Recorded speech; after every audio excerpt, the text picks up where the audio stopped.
Thank you for taking time out of your Saturday and braving the icy roads to join us here today for the Chair of Christian Thought Swanson Lecture in Christian Spirituality, which this year will be presented by Dr. Chantal Fiola, today in partnership with our friends at the University of Calgary's Department of Classics and Religion. We are proud to host Dr. Fiola.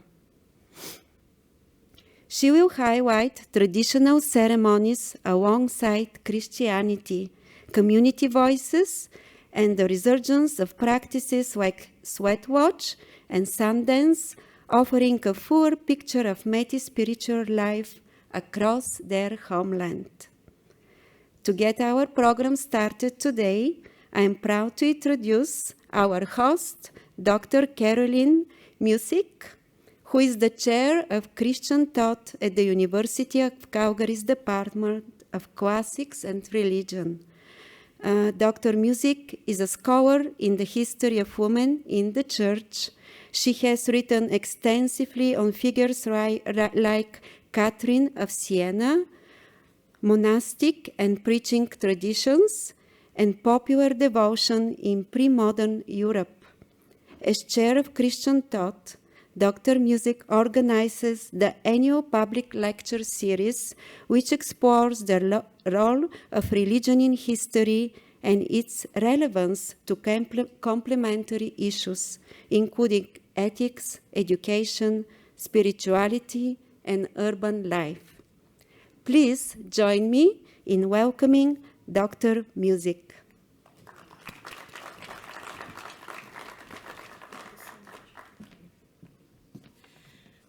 Thank you, Janita, for that very kind introduction, and thank you to the Calgary Central Public Library for partnering with the Chair of Christian Thought in these public lectures. It is an honor for all of the lectures to be here and for you to welcome us to this beautiful space of belonging. So thank you so much. Now, as Janita was saying, the Chair of Christian Thought public lectures at the University of Calgary seek to bring the people of the city together by encouraging cultural and community engagement and inspiring collective efforts to address social challenges through the lens of religious history and thought. Today the lecture is in memory of Archdeacon Cecil Swanson. Before introducing our speaker today, I would like to say a few words about the legacy of Archdeacon Swanson, in whose honor the lecture is held. Archdeacon Swanson was born in London, England, in 1889 and came to Canada as a young man after being invited to assist with community work in the West. He studied at the University of Toronto and Wycliffe College before beginning a ministry as an Anglican minister in the Yukon, where he built his first church and worked closely with Indigenous communities. Over the next several decades, he served in Whitehorse, Victoria, Vancouver, Lethbridge, Calgary, and Toronto, becoming known for his warmth, his pastoral dedication, and his ecumenical spirit. He was made a member of the Order of Canada in 1978 and spent his final years in Calgary as honorary associate priest at Christ Church, Elbow Park. Archdeacon Swanson was widely admired for his preaching with simplicity and with love, and for bringing people together across denominational lines. It is a privilege to hold an annual lecture in his name. Now I would like to introduce Dr. Chantal Fiola. Dr. Fiola is Michif, Red River Métis with family from Saint Laurent, Manitoba, and is a citizen of Manitoba Métis Federation. Dr. Fiola is Associate Vice President, Indigenous Engagement at the University of Winnipeg, where she held the Distinguished Indigenous Scholars Chair from 2021 to 2024. And she maintains an appointment as Associate Professor in the Department of Urban and Inner City Studies. She is an award-winning author, including for her recent book, Returning to Ceremony, Spirituality in Manitoba Métis Community. Currently, with Social Science and Humanities Research Council of Canada funding, she is the project director of a three-year study titled, quote, Expressions of Métis Spirituality and Religion Across the Homeland. And today, Dr. Fiola will draw on this groundbreaking project to discuss 15 years of research on Métis spirituality, from individual experiences to community practices and the wider spiritual landscape across the Métis homeland. Dr. Fiola's work helps us reconsider long-held assumptions about the relationships between the Métis and Christianity, and opens up space for deeper appreciation of the richness and complexity of Métis spiritual life. Please join me in welcoming Dr. Fiola to give the 2025 Chair of Christian Thought Swanson Lecture on Spirituality.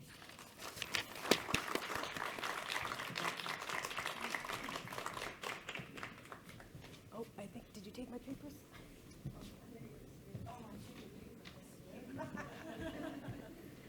Like one of those nightmare situations. Thank you very much for that introduction, Carolyn, and for the land acknowledgement. I'm here as a visitor from Treaty 1 in Winnipeg, where I live. I also want to acknowledge that today is December 6th, the National Day for Remembrance and Action on Violence Against Women, the anniversary of the 1989 École Polytechnique massacre of women in the name of fighting feminism. I stand before you today a proud Two-Spirit Michif feminist. I want to thank Dr. Musig, Dr. Walls, the Department of Classics and Religion, the University of Calgary, and the Calgary Central Library for inviting me to deliver this lecture. I'm pleased to know that diverse faith perspectives are welcome in the Swanson Lecture in Christian Spirituality. Okay. Bonjour Nindinawe Magnidug, Zagate Kwe Indigenakaz, Bijune Dodem, Nin Nawe Nangweabe, Abding Medeo Michifendao. So I'm Chantal Fiola. Like noted, I'm Michif, a citizen of the Manitoba Métis Federation. I'm Métis through my mom. She comes from the historic Métis community of Saint-Laurent. My dad is French-Canadian, and he comes from a little Catholic farming village called Saint-Geneviève, which is so small that there's no school, so my sisters and I got bused to the neighboring historic Métis community called Saint-Anne. Are there any Métis folks here? Woohoo! Wonderful. Later I'll talk about some of our historic Métis relationships between Manitoba and the provinces this way. I should note, so I'm an early riser, and with the time change, I was wide awake at 4 o'clock in the morning. So I jogged, and then I got an extensive walking tour in this fantastic space that I've never been in before. So I've already got my steps in for the day, and I'm very excited to be here. There'll be lots of time at the end for questions. So I'll share and situate myself a little more through my kinship relations so you know who I am and so that we can relate. So I introduced myself in Midewiwin, which is one of the ancestral languages of my family. My sisters and I are the third generation who cannot speak Midewiwin or Nehiawewin, and the second generation that cannot speak Michif. So my mother and uncles all speak Michif. Saint-Laurent is known for their Michif language, but there was a day school in Saint-Laurent that taught my mom, put it this way, when I asked, Mom, how come you didn't teach me Michif? She let me know that my first words were in Michif, and she spoke to me in Michif until I started kindergarten, when she wanted me to learn proper French, which was exactly what the nuns in the day school had taught her, that Michif is bastardized French. Of course, today, linguists recognize that Michif is legitimate Indigenous language, but it's hard to unlearn some of those teachings. Ceremony is a very important part of my life. I was raised Roman Catholic, like many Michif folks in the Manitoba region. We were very heavily involved in the church. I was an altar girl, I sang in the choir, I did many of the sacraments.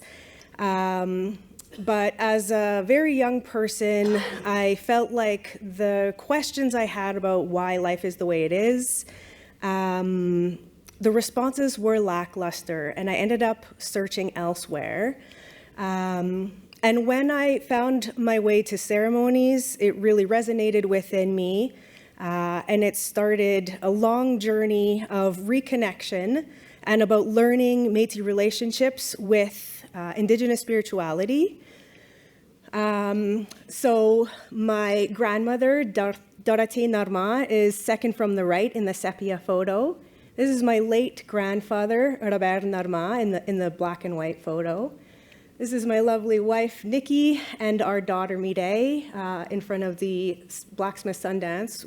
I post these pictures with permission from the leadership of the lodges. This is when our daughter received her spirit name at the Two-Spirit Sundance, just outside of Winnipeg. Her guimere, her namer, is the late Ron Indian Mandamin, who is standing to my left.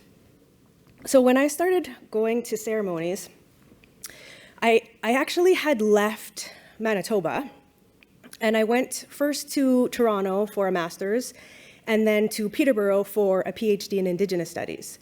While I was at Trent, I had an opportunity to work with Midewiwin elders and knowledge carriers, and they started taking me to ceremonies.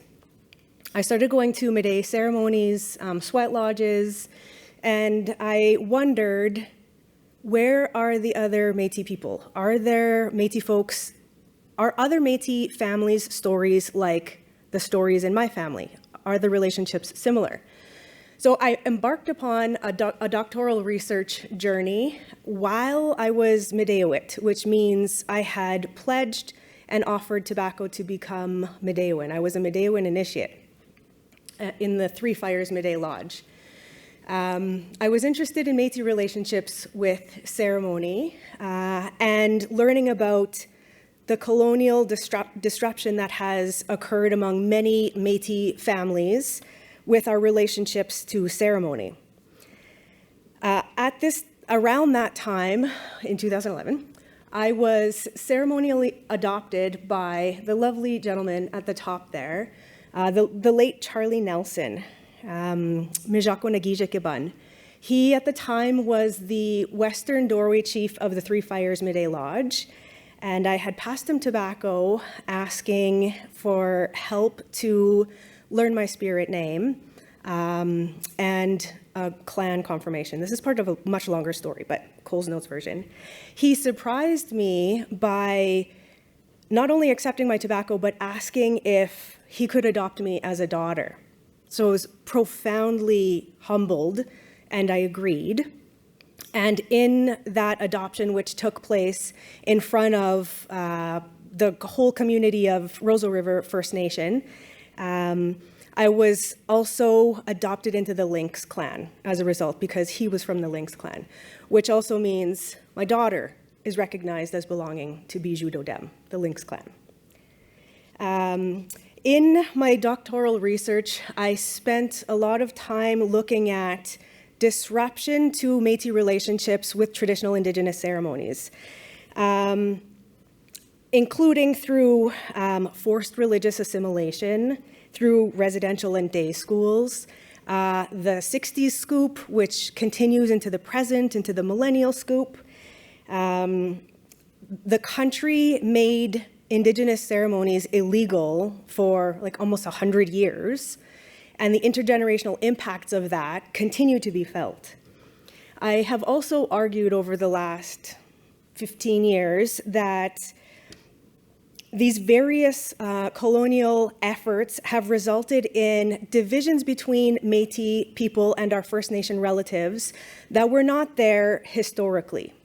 And I have encouraged us to remember that we're relatives. It has been hard to do with things like the Indian Act and the creation of a hierarchy of status, but it's not impossible to surmount those things. So my first book, you see the cover here, Rekindling the Sacred Fire, Métis Ancestry and Anishinaabe Spirituality, talks a lot about those methods of disruption, but it also talks about reconnection.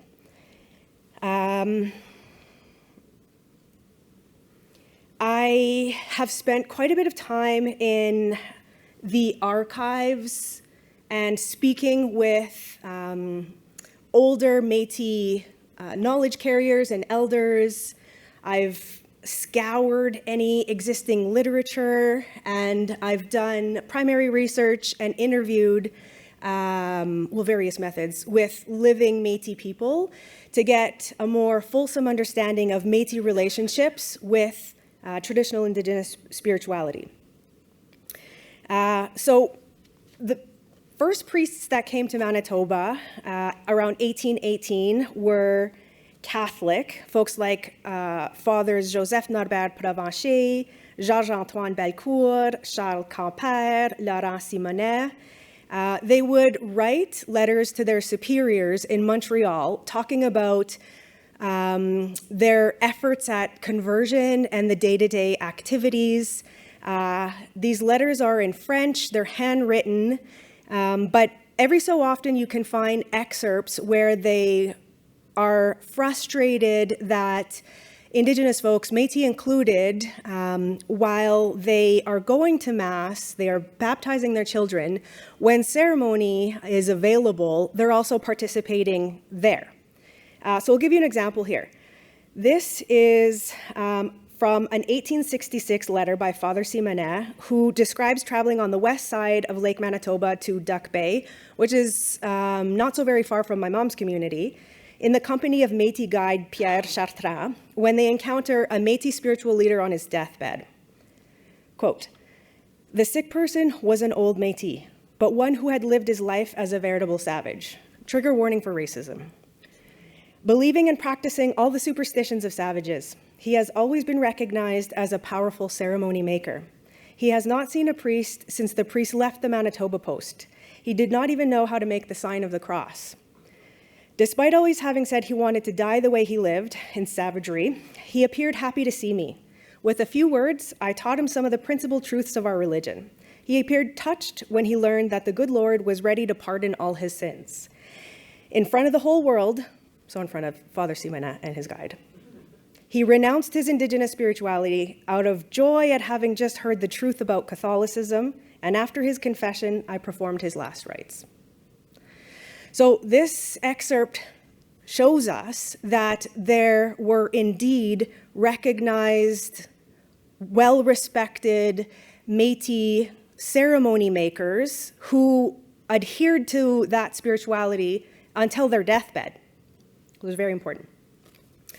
I've also learned through oral history and a little bit through literature about the Nehiaopoat. So some of you might be familiar with the Iron Confederacy or the Iron Alliance, which was an alliance between Cree, Assiniboine, Anishinaabe, and Michif in the early 1800s. Many Eagleset, who was a Cree Assiniboine leader, called for a Sundance to formally welcome the Anishinaabe and the Michif to the area, which was in around North Dakota, and cement the alliance. So at that ceremony, Sundance was gifted to the Anishinaabe and the Michif, along with a Unity of the People song.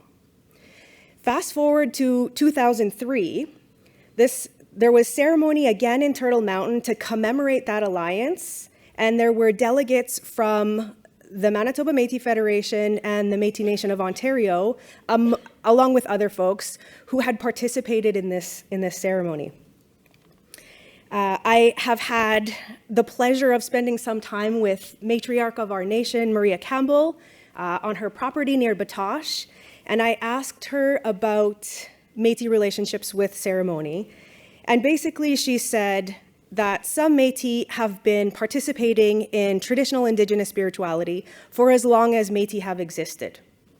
She said, perhaps with the exception of those communities that had a very strong Catholic presence, and that those relationships have continued into the present despite ongoing efforts at assimilation. She pointed me in the direction of some literature that I was not yet familiar with at that point. One book that I'll note here is Charles Duncan Thompson's Red Sun, Gabriel Dumont, the Folk Hero, which was, I'm at a loss for words at how profoundly that text impacted my journey. There I learned that Gabriel Dumont, who's one of the most famous figures in Métis history, adhered to traditional Indigenous spirituality. He learned from his father-in-law. He was a firekeeper. He built sweat lodges. He participated in sweat lodges. He went to Sundances. He was a pipe carrier.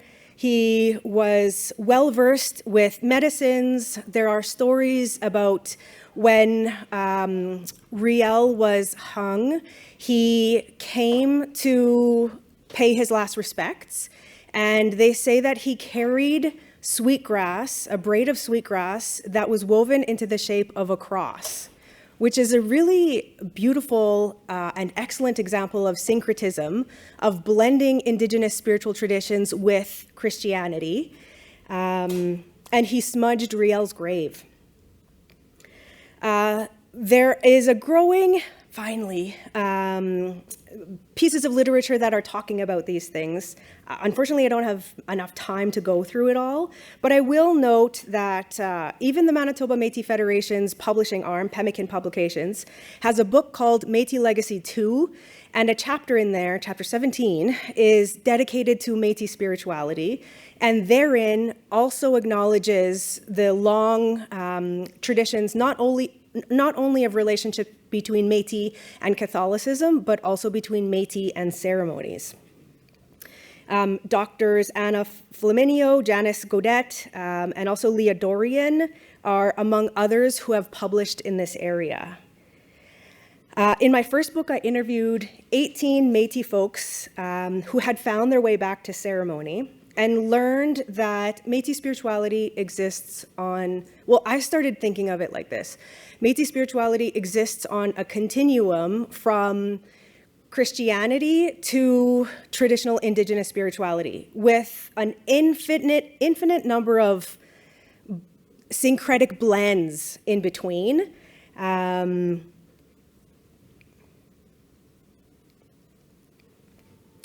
So in the first book, I explored individual Métis relationships with spirituality. I was curious, though, about Métis relationships in a community context. So that set the stage for what would become my second book, Returning to Ceremony, Spirituality in Manitoba Métis Communities. So for that study, I focused on 6 historic Métis communities in Manitoba. You can see where the red dots are there. Duck Bay, Camperville, Saint-Laurent, Saint-François-Xavier, Sainte-Anne, and Lorette. I've already mentioned a few of those in my talk today. I was also able to hire a team of 6 Métis community researchers who were from these communities to help me with that study. Together, we interviewed another 32 Red River Métis from these communities to learn more about Métis spirituality. I employed what I call Métis community-centered methodology. I went from, you'll recall the title of my first book, looking at Métis ancestry to Métis identity. I started adhering to the national criteria for Métis identity because between my 2 books, the phenomenon of Indigenous identity fraud exploded on a national scale. I'm not going to say that much more about methodology, but I will with the students in the masterclass after this. I employ ceremony and medicines as part of my research approach. And for this second study, I also sought and received ethics approval from the Manitoba Métis Federation. Maybe we can talk about that more in the Q&A.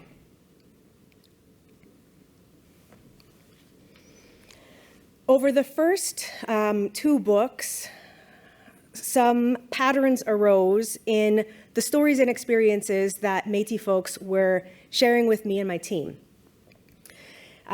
In terms of family relationships with Métis community, we were noticing that the Métis folks that we were talking with are connected to multiple Métis communities, certainly the 6 that were the focal point of the second book, but much more extensively than that as well.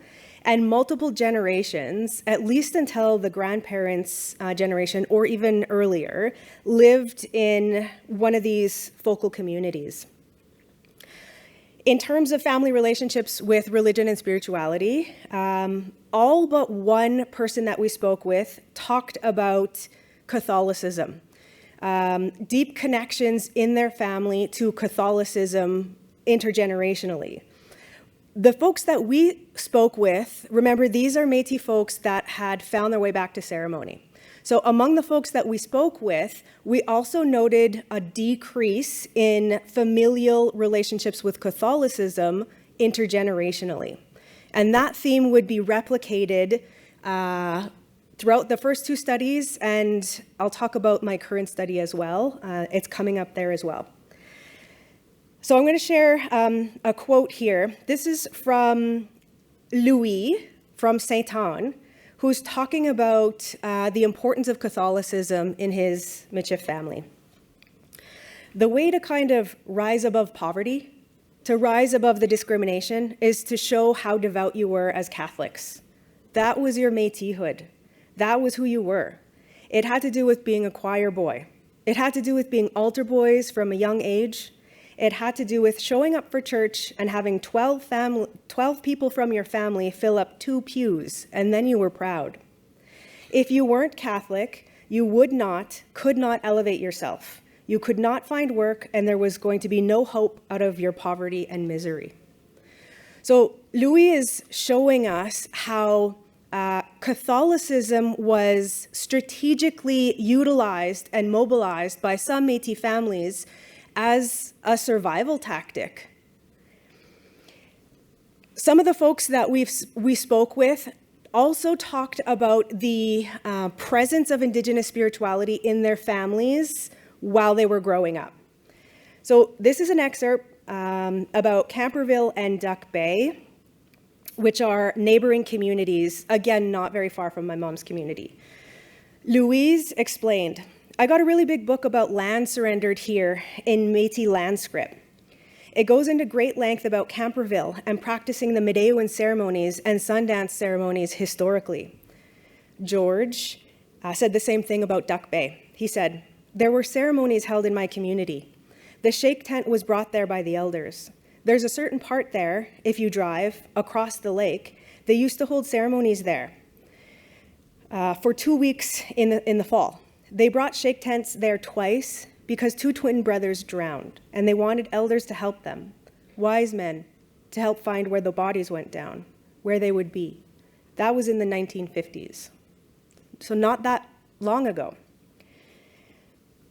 In terms of participant relationships with spirituality, the folks that we spoke with participated in a range of Indigenous ceremonies, between 2 and 16 distinct ceremonies per person. The most common being sweat lodge, Sundance, smudging, use of traditional medicines, pipe ceremonies, spirit names, and fasting. Folks talked about disconnection factors. So these were factors that had inhibited and prevented their development of a relationship with Indigenous spirituality. Things like And again, these are themes from the first book too. Catholicism, day in residential schools, and intergenerational impacts. People also talked about fear and anxiety, about self-doubt, and having internalized stereotypes about what it means to be Métis and what our faith looks like. People worried about being not Métis enough, not Indigenous enough, not looking stereotypically Indigenous enough to go to ceremonies. On the flip side, people also talked about connection factors. So those things or people or experiences that helped form or encourage a reconnection to ceremonies. Friends, family, elders, members of particular spiritual communities, higher education, which might be seen as ironic given the role that education has played historically in the colonization of our people. But today, students are talking about, through school, having access to elders from their nation who are connected to ceremony. They're talking about having a sweat lodge on campus and an opportunity to learn about their culture like that. Other folks talked about significant catalysts like illness, death, abuse, and trauma as that spark that encouraged them to eventually reconnect with ceremonies. In terms of specific, like community-specific findings, we noted that Sainte-Anne, Lorette, and Saint-François-Xavier now have higher non-Indigenous populations than Indigenous populations. And so, perhaps unsurprisingly, there appear to be greater pressures of assimilation in those communities. We saw higher rates of mobility or people Métis being pushed out of their communities. They were less likely to be aware of their historic family connections to ceremony and more likely to report self-doubt and internalizing those stereotypes that I was talking about. On the flip side, Duck Bay, Camperville, and Saint-Laurent continue to have higher Indigenous than non-Indigenous populations today. And so we saw greater intergenerational residence patterns, multiple generations living in one or the same Métis community over time, and the least variation in what people call themselves. In this case, Métis and Michif. We noted that many Métis are having to leave their Métis communities to find ceremony, sometimes traveling a great distance. So, like, I remember folks in Manitoba talking about having connected with a spiritual community in Alberta and, a couple times a year, traveling to Alberta for ceremony with their spiritual community. Also, ceremonies are increasingly available in Métis communities, and people are finding creative ways of overcoming challenges. I'll give you a couple examples. So, Sundance has returned to MMF President David Chartrand's home community. People talked about fasting ceremonies, like on their own property. Charlotte from Sainte-Anne had this to say. It was funny because I had told everybody, I'm going to be putting up red prayer flags at the four corners, the directions to come to our place. So they all found the place easily. There were about 300 people that showed up. After the fast ended, I went to take down the flags and to burn them in a sacred fire. And here they were all gone. So I thought, because I had put them up at the road signs, maybe the municipality had picked them up. So I went to the municipality and I said, did you guys pick up 4 red flags at 4 different intersections? He said, yeah. One of your neighbors came here and told us there was going to be an Indian uprising. All these native people heading to your place. I burst out laughing. I says, oh my God, next time you talk to him, tell him to come over for tea and ask me about it. I says, if he would have had tea and bannock with us, we would have helped him understand what this was about. You see, people fear things because they don't understand them. Gripet, who's from my mom's community, shared about her experience erecting a sweat lodge in her yard. She shared, "When we built the sweat lodge in my yard, the priest came. Father Michel was Métis. He would talk to me about spirituality and ceremony. He'd have sage in the house where he lived. I went and cleaned the sage with him one time, and I did some teachings about sage.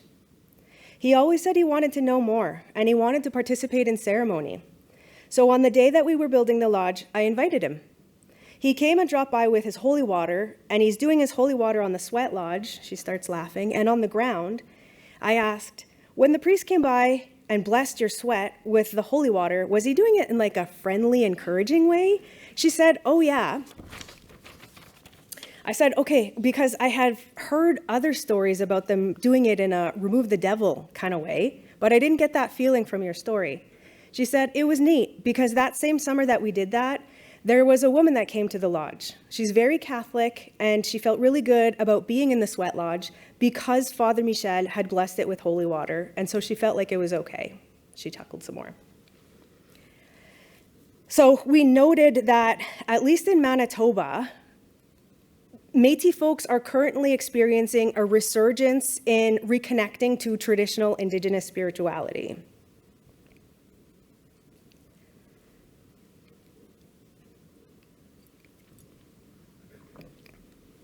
So by this point, having spoken with Métis individuals about their relationships with ceremonies, and then learned from 6 focal historic Métis communities in Manitoba about their relationships with ceremony, I was curious about the spiritual landscape for the Métis across our homeland. So I got to work on that, and I started calling together a team across the prairie provinces. Again, with SSHRC funding, we're now in year 3 of this project. I like to call them my Métis dream team. We've got co-leads, a co-lead from Manitoba, Saskatchewan, and Alberta. We've got 3 Métis community partners, Saint-Laurent in Manitoba, Le Bret in Saskatchewan, and Saint-Albert in Alberta. We have a Knowledge Carriers Council comprised of 2 Métis elders per community.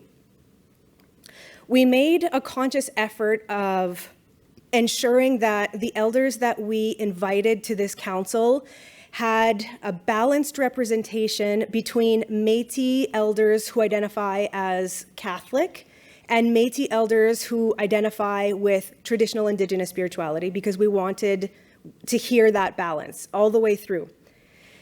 We also worked with Métis grad students, Métis community liaisons from each of the communities, and 3 university partners, the University of Winnipeg, University of Regina, and the University of Alberta. Shout out to the religious studies units at each of these universities for helping us with the symposia. We also are collaborating with the Rupert's Land Center for Métis Research out of the U of A. So again, I've been, another area of specialization of mine is the evolution of Métis collaborative community-centered methodology. I have other publications on that, so I'm not going much into that here. Just want to reiterate that through this project, again, we have privileged ceremony and medicines throughout our approach. We have a very clear recognition that the Métis people involved in our dream team are the decision makers for the project. We have a memorandum of partner engagement that was signed by all the institutions. And we made, like as a collective, as our dream team, we discussed and came to the difficult conclusion that we would not approach any of the Métis governing bodies for partnership or even for ethics approval for this particular study for 2 main reasons. The first is because the leadership of the Manitoba Métis Federation has been promoting a narrow view of Métis spirituality, that all Métis are only Catholic. I have 15 plus years of research to note that our story is more nuanced and beautiful and complex than that. The second reason was, unfortunately, the Métis governing bodies were suing each other.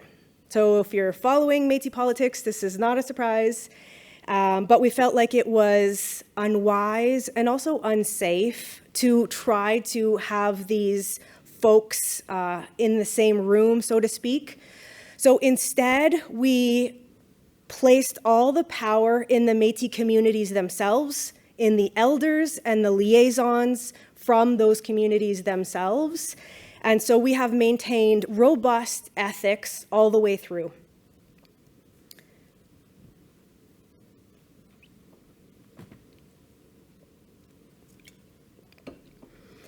We promised everything under the sun as part of this research project. So here are our deliverables. I didn't mention. So we hosted 2-day gatherings in each of the historic Métis communities, followed by a 1-day symposium at the adjacent universities. In the community gatherings, we had a series of workshops that were facilitated by local Métis from those communities or who are descended from those communities but now live in an urban location. Michif, fish filleting, book launch, Red River cart construction, medicine walks, cemetery visits was very popular. Sharing circles, fiddling and jigging, beading, sharing meals, visiting. We also employed research-generating activities, interviews, a questionnaire, and talking circles in each of the historic Métis communities. We engaged about 300 people across the provinces. 250 of those were Métis people, and the remaining were First Nation relatives or non-Indigenous people. The symposia, and I should note that only Métis people could attend the gatherings. We were very clear in wanting to elevate the voices of Métis themselves. For far too long, things have been written about us, but we have our own voices, and so we are writing our own realities. And then similarly at the symposia, it was anyone could come and learn, but only Métis could be presenters. We're working on a co-edited book and a community-facing pamphlet. We're working on a film. We hired local Métis film crews in each of the locations and with consent, filmed everything, and we're working on that film now. We've been participating in the conference circuit and bringing elders from the knowledge carriers circle with us whenever possible. And we are creating publication opportunities for Métis, not just the elders that we're working with, but Métis in the communities who are otherwise unconnected with academia. We have been having a fantastic time. This has been my dream project. I feel so profoundly blessed to work with these folks and to mobilize these visiting opportunities across our homeland. So these photos come from each of the different Métis communities that we went to and some urban locations. Again, I'm sharing these with consent. We posted at all the entrances. Filming will be happening. If you do not want to appear on film or you don't want your photograph taken, please see this person and they'll take your picture and they're going to edit you out. Everybody consented.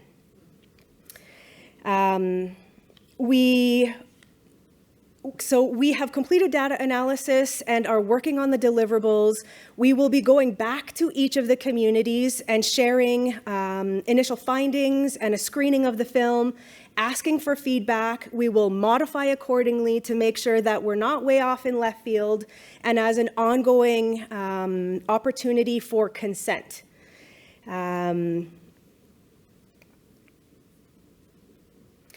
So in terms of emerging themes across the homeland, these are still taking shape, but we have found some characteristics of Métis religiosity, in particular relational syncretism, and the flexibility to shift over time and place.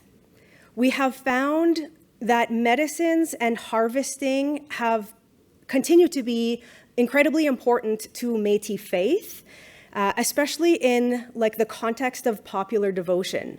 Some folks call themselves bush Catholics, which I love.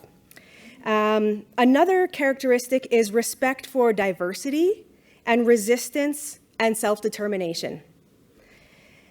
In terms of Métis community responses to institutionalized religion, I noted already, and it is a theme again in this current study, of intergenerational connection with Catholicism lessening over time. Some Métis remain proud Catholics in relational terms, in maintaining Métis identity. Folks talk to us about the Catholic Church as a relative. The church is my cousin. They talked about relational obligation to be a good relative, and that obligation is reciprocal. We need to be good relatives to the church, but the church must also be good relatives to us. In terms of ceremony and traditional spirituality, we likewise noted an intergenerational reconnection to ceremony, the resurgence that I spoke of, across the homeland. Métis people have very deep connection to land-based and place-based relations and traditional spirituality. Cultivating plant and medicinal knowledge is an example of that. Harvesting as culture, economy, and ceremony was clear. The proximity to First Nation communities, notably Cree and Anishinaabe, have influenced Métis spiritual traditions through kinship, intermarriage, shared beliefs, and practices. And I had mentioned the importance of resistance, so spirituality and religious resistance. We asked folks if they felt like their Métis community and their Métis government are supportive of their faith. We did not define faith. We listened to what faith sounds like and looks like to them. Folks talked about how Métis governments should not interfere in the spiritual ways of their citizens. Métis governments should be supportive and recognize and respect the diversity of Métis faith traditions. Folks talked about, and we noticed, situated knowledge shaped by nation-to-nation relations, like I mentioned with First Nation relatives, but also with our settler kin. I'll end by noting some of the goals for this current project are to reestablish ancestral relationships across Métis communities in the homeland. We're hoping to replace those outdated and unhelpful stereotypes with place-based understandings of Métis spirituality and religion. And we are trying to encourage recognition that Métis spirituality includes ceremonies, and it always has, and to encourage respect for, again, the beauty and the diversity across Métis historic and contemporary faith traditions. So I'll leave it there. Miigwech.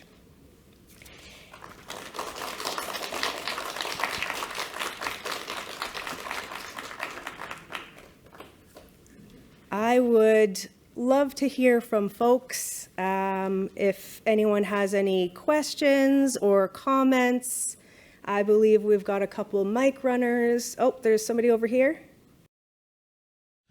Thank you for this presentation. This is very wonderful. I actually graduated from the University of Manitoba, so I was very happy to see that you're presenting. And funny enough, too, I spent many hours at McNally Robinson, and when you showed, the books that you published, I recognized those book covers. I was like, I wanted to get this, but I didn't have money at the time. So I'm very happy that I could actually, see you in person. My question is, so I have a friend, she is Métis, and she talked a lot about how that she found kind of within her circles that there was a growing number of Métis that were reverting to Islam. And I'm wondering, within your research, did you come across, I guess, Métis folk who were embracing other religions beyond just, say, Catholicism? Mm-hmm. The communities that we visited happened to mostly have a history with Catholicism, but we are just beginning these larger conversations, and we recognize that, and some folks talk to us about their relationships with other faith traditions, including Protestantism, atheism, like Buddhism. Islam, I don't believe arose. It's interesting that you use the word revert to Islam. So that makes me wonder, has there been a historic tradition of Métis relationships with Islam, which I would love to learn about if that's the case, or is it more of a contemporary development of a relationship with it? That's why I find that the concept of the continuum that I mentioned so useful, because those were just the most dominant relationships that we heard from, but other people spoke about other traditions. In the co-edited collection that we are working on, 3/4 of the way done, there will be chapters on Métis relationships with Anglicanism, for example. So I encourage, especially Métis folks, to talk about these things, to bring them out into the light, because the Métis are a heterogeneous people. And that's always been one of our greatest strengths. There's no need to be fearful of difference and diversity. We should recognize it for the strength that it is, the gift that it is. Other questions? Up in the back? Black shirt? Oh.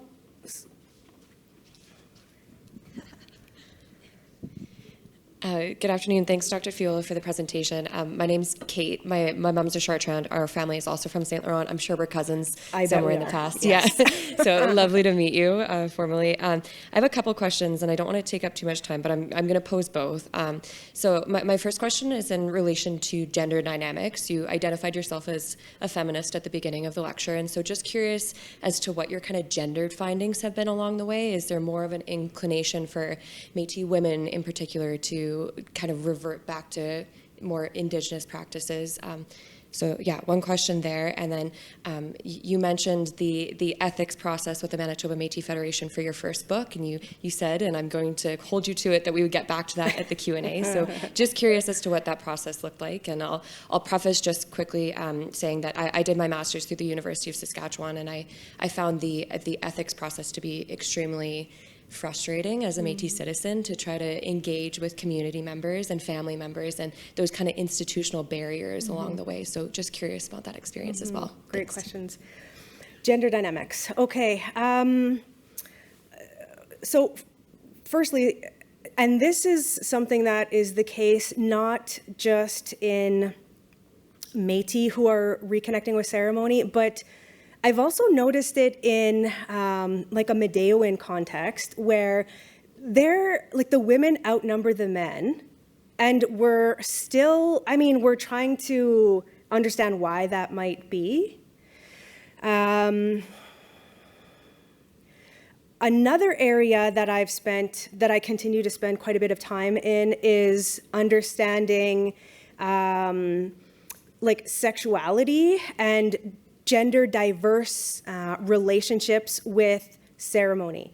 So I have other publications in that area as well, if folks are interested. Earlier I mentioned the Two-Spirit Sundance. So this is, as far as we know, the first ever, anywhere, ever, Two-Spirit Sundance. It's just outside of Manitoba. The chiefs of that lodge are Métis people. They're Métis elders. And we have, there's a beautiful diverse community that comes from like across North America every summer to participate in that. Yeah, okay, so your other question about ethics. Heck, that's a whole other, whole other topic. So I'll share a little bit about my personal experiences navigating. They called it the Manitoba Métis Community Research Ethics Protocol, MCREP. The tripartite self-government negotiation branch of the Manitoba Métis Federation was responsible for overseeing MCREP. When I approached them, MCREP was new. There were only 2 other folks that had gone through it before me, and they were both grad students. My project was multi-site and had Métis research employees and resulted in publication, so was quite different. And they acknowledged to me that like I was experiencing firsthand some of their growing pains, essentially. So I met with the then TSN director, and I pitched my study, and there was like paperwork and things that I had to put an application together for. I did that. The next stage was I met with the vice presidents of each of the regions where one of the focal Métis communities in my second book was taking place. So they had an opportunity to ask me questions, raise concerns, and request modifications. They, like for example, I mentioned that Duck Bay and Camperville are neighbors. They're like literally just separated by a church. Their history is like inextricable, so I wanted to look at them as a unit. The MMF suggested I look at them separately. I wanted to hire one community researcher to look at both communities. They wanted me to have distinct community researchers for each, and they suggested a community researcher for the second community, which worked out wonderfully, and I'm very glad that I did that. So I got ethics approval from the then director. However,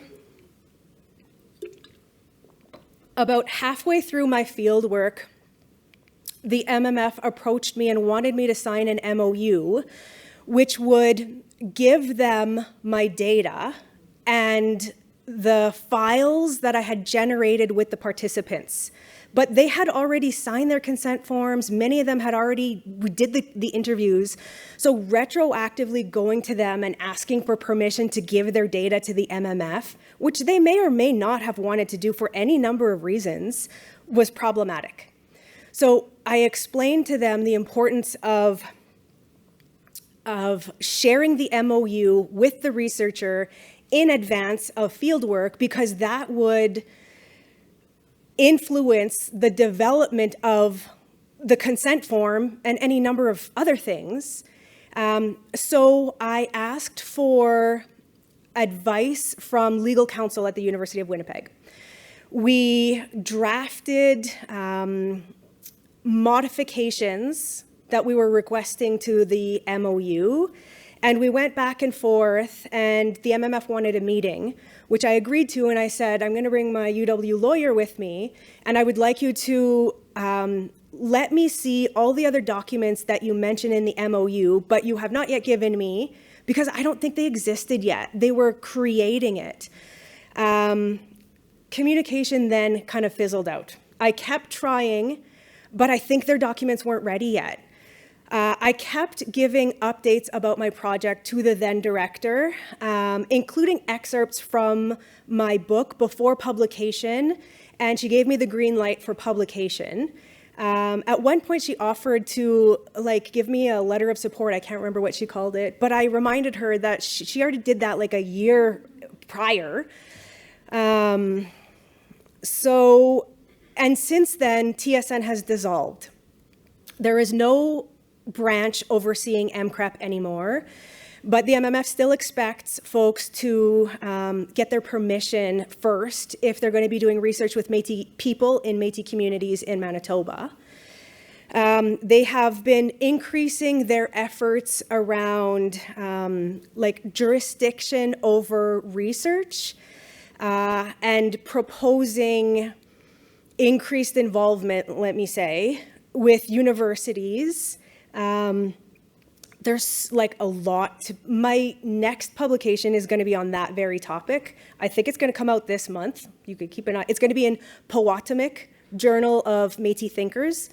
But these are conversations that I would encourage, again, especially Métis folks, to have with their Métis governing bodies and with their universities.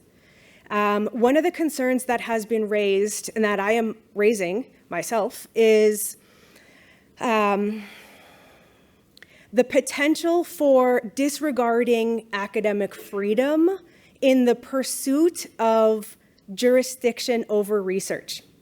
These have been, I argue, pitted against one another, but they don't have to be. They do not have to be mutually exclusive. They can coexist.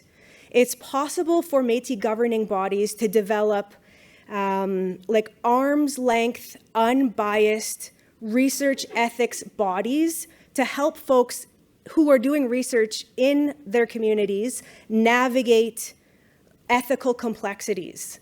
Mi'kmaq Ethics Watch on the East Coast is a great example of this because they've got Mi'kmaq scholars and experts who participate in that process. And it's linked to, I think, the university. No, I'm not going to say that because I'm not sure. But they're affiliated with a university, and they provide an excellent model. I feel like I'm going on and on about this one because just last night I submitted to copy editing. So, nope, that was at 5:30 this morning. You had your hand up.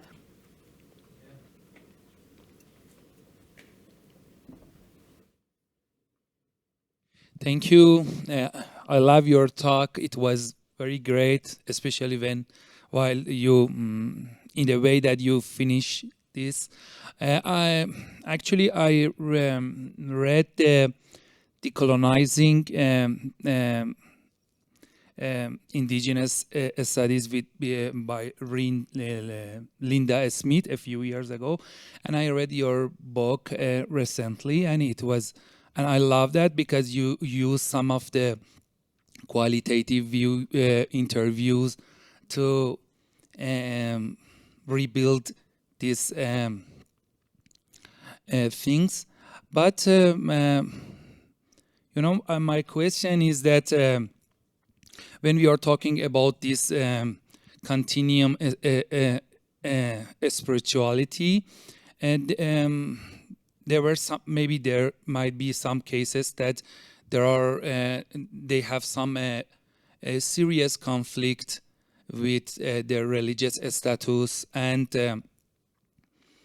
I was wondering that I was curious that how you get sure about this complexity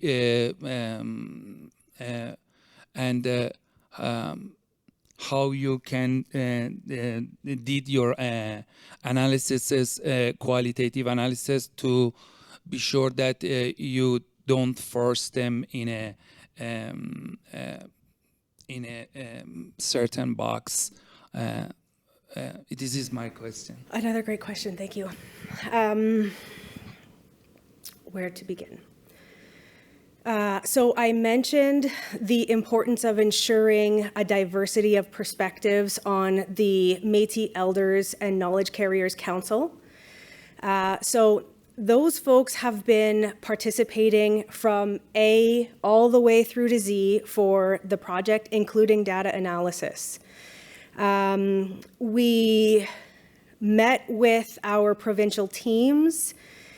We had done a bit of data analysis as a place to begin. We also we're conscious of making sure that like the scholars can do some of the heavy lifting and not overburden our community members, especially those that are very active and they're stretched thin and they sit on all the committees. But we knew the importance of ensuring that we check with them as residents of the communities that the findings and the patterns are resonating with them, if they wanted to modify anything, if they found any gaps, any concerns. So we did that at the provincial level, and then now we are bringing things back together at the level of the homeland across the team. Earlier, I also mentioned member checking with community members themselves. So we are planning 2 additional visits in each of the communities to talk about the findings and screen the film and give another opportunity for folks to give us feedback, their input, request modifications, highlight concerns, and then we will modify accordingly so that we can ensure all the way through that the knowledge is place-based and grounded in the Métis communities themselves through the voices and the agency of the Métis themselves. I should also note that if you're doing something like this, and I highly encourage you to, like if you're students and scholars or community researchers, to work with community in a collaborative nature and make sure you compensate people. We were very fortunate to get a SSHRC Partnership Development Grant, which meant that we compensated everyone for everything. The folks, the elders and the knowledge carriers, not only were they given honoraria for the day of gatherings and the symposia, we also paid for their flights and accommodation, their per diem to each of the locations. We pay them for their time emailing us, their time on Zoom meetings with us, for them to look over data, like in every step of the way. Yep.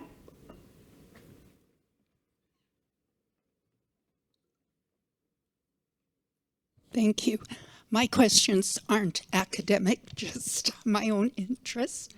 I'm interested in the difference between Métis and Métis, and also Midewiwin. That's new to me. And I have another question as well. Okay. Let's see where to begin with this next excellent question. Okay, so,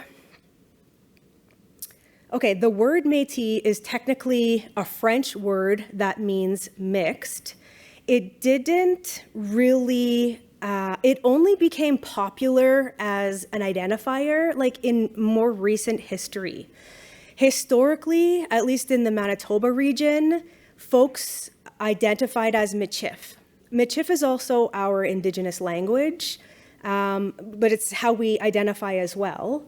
I was just talking with Carolyn earlier about how historically, some folks that we now refer to today as Métis refer to themselves as half-breed and were referred by others as half-breed. For various reasons, the term has fallen out of favor. But there are still folks that proudly call themselves half-breed to this very day, especially folks in older generations, and we need to respect what people call themselves. Does that answer your question? Oh, Midewiwin. So Midewiwin is an ancestral spiritual way of life practiced mainly but not exclusively by the Anishinaabe.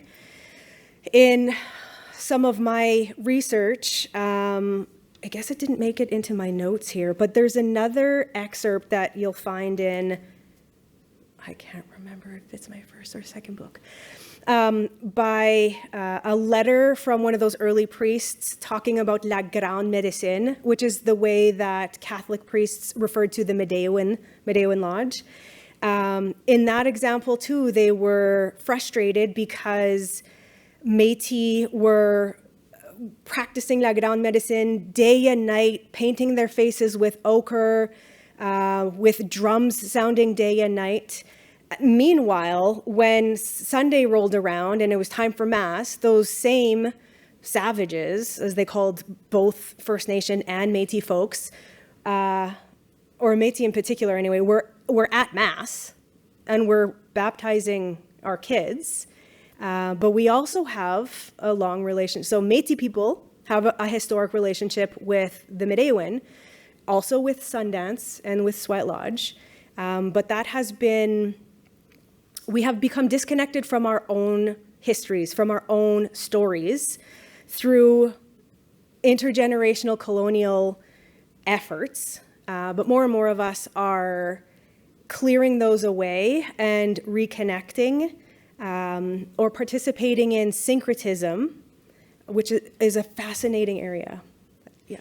My other question is about urban Métis person growing up in Calgary, interested in exploring her spirituality. Any suggestions how to, in that context, how to proceed? Sure.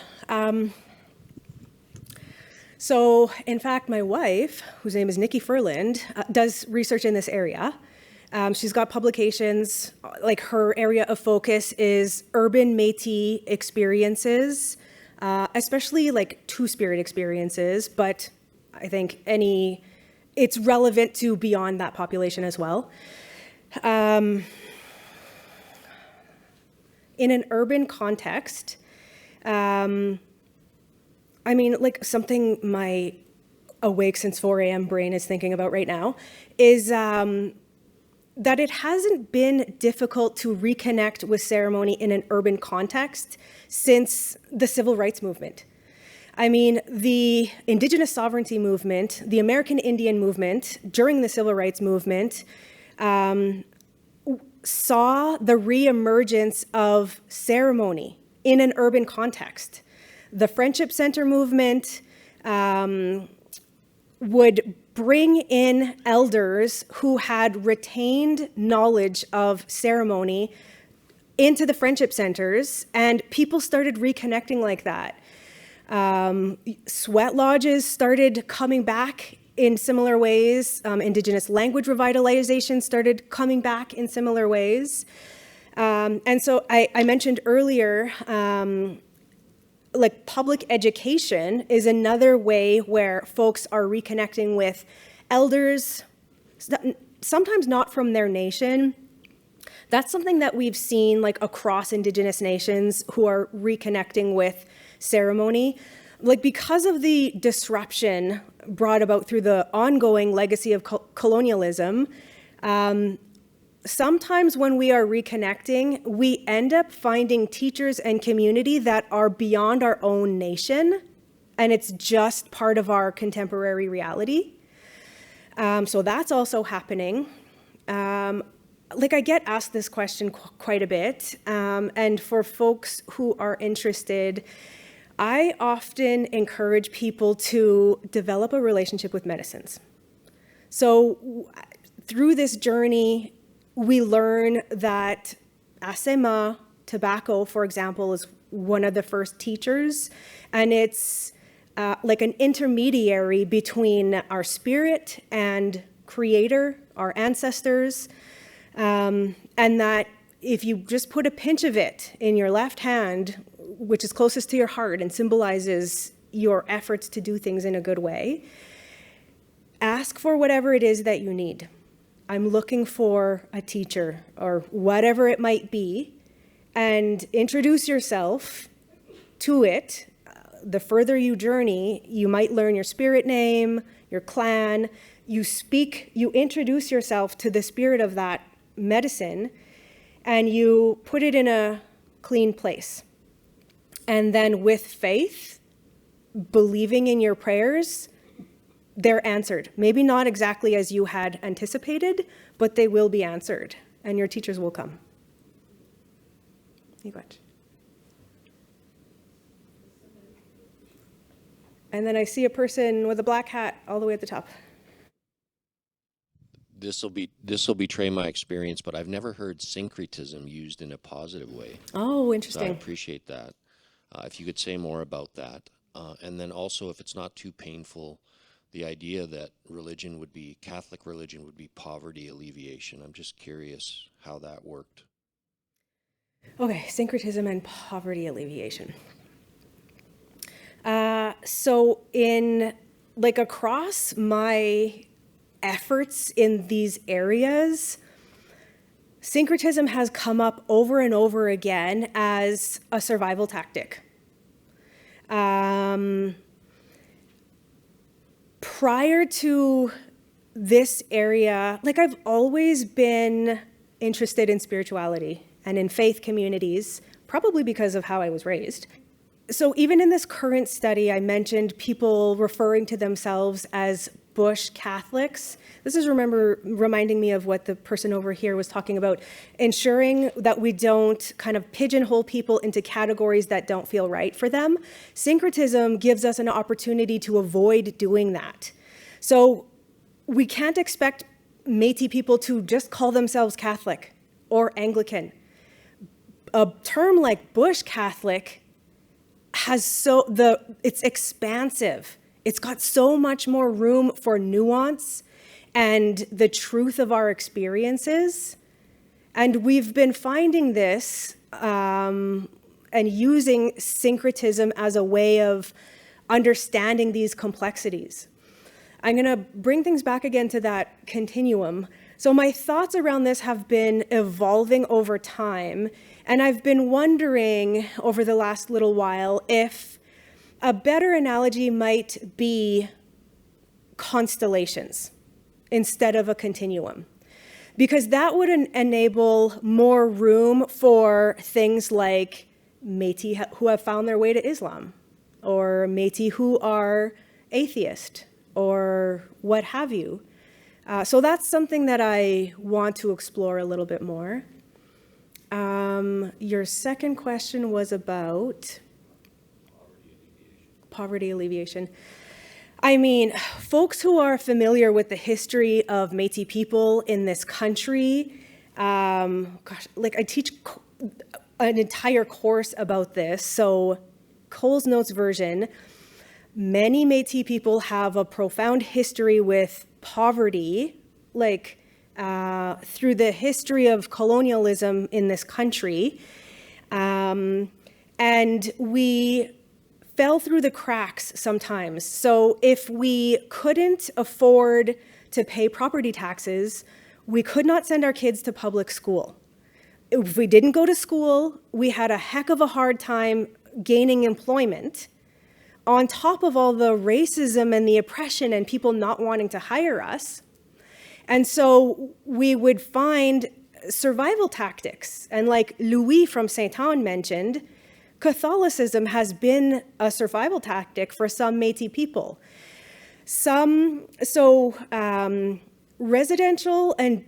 Residential schools who were run by Catholic priests in particular were most likely to accept Métis students into them than any other denomination. And if you went to school, you could get a job, so that's a survival tactic and a potential alleviation from poverty,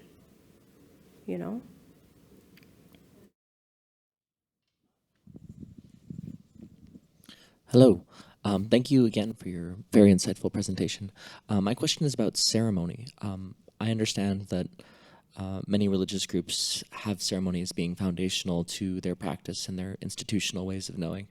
I'm very curious around how the Métis peoples, and they do sound like a very heterogeneous group, so I understand that this is kind of a complex and difficult question, but how is it that they've adapted and practiced these ceremonies, incorporating both from indigenous worldviews and indigenous religious beliefs, and Catholic or Christian or other colonial religious practices too?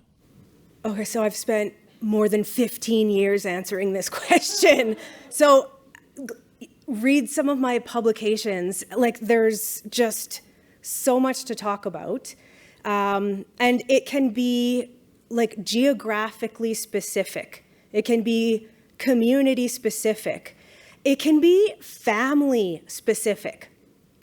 I remember when we hosted our gathering in Lebret, being struck at, there were members from the same family who had facilitated workshops or participated in the open mic event or delivered a presentation.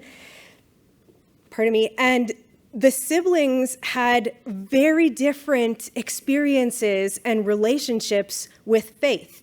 They described their faith in very different terms. One of them remains very proudly and insistently Catholic.